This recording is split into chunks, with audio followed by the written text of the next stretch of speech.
Mga katrops, welcome back ulit kayo sa aking channel Sports React PH at ngayon nga ay pag-uusapan natin ang ginawang pagsalubong ng mga fans ng Milwaukee Bucks sa pagdating ni Damian Lillard.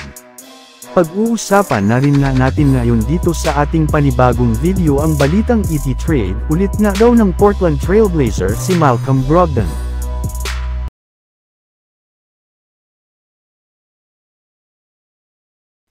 Ilang araw lamang nga mula nang may trade si Damian Lillard sa Milwaukee Bucks ay agad na nga itong dumating sa lugar ng Milwaukee kasama ang kanyang pamilya.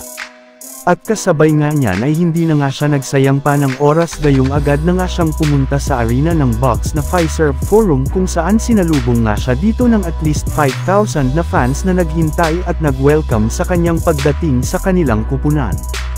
Yes, ginawa ngang hero nga ng mga fans ng Bucks ang kanilang pinakabagong superstar na si Damian Lillard na nakisaya na rin naman matapos niyang sabihin ang kanyang iconic line na Dame Time. Maliban rin nga dyan ay binisita rin naman nga nito agad ang kanyang bagong locker room sa Bucks. Pero sa kabila nga ng mga iyan ay hindi rin naman nga nagsalita sa media si Lillard gayong inaasahan nga na magbibigay siya ng pahayag sa darating na media day ng Milwaukee Bucks sa susunod na araw. Samantala pumunta naman tayo sa ating sunod na pag-uusapan ngayon sa balitang trade ulit nga daw ng Portland Trail Blazers si Malcolm Brogdon. Katulad nga mga katrops, nang naibalita ko sa inyo tuluyan nang ang raid ng Portland Trail Blazers si Jrue Holiday papunta sa Boston Celtics ilang araw lamang mula nang makuha nila ito sa trade ni Damian Lillard. At sa ginawang move ng nila ito ay nakakuha ulit sila ng mga bagong manlalaro na sina Robert Williams, Malcolm Brogdon at dalawang future first round pick. Yes, jackpot na naman nga ang Blazers sa kanilang ginawang trade ngayong araw ngunit base rin naman nga sa pinakahuling inilabas na balita ngayong araw.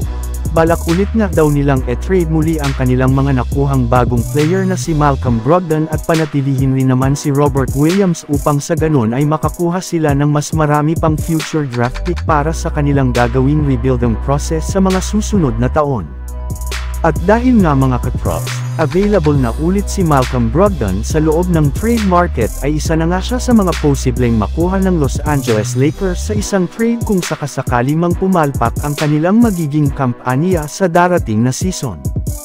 So yun lang nga mga katrops ang handog ko sa inyong storya ngayong araw. Sana nag-enjoy kayo. Please like and subscribe my YouTube channel Sports React PH para sa iba pang storya at update patungkol sa NBA. Kita-kits muli sa ating susunod na video.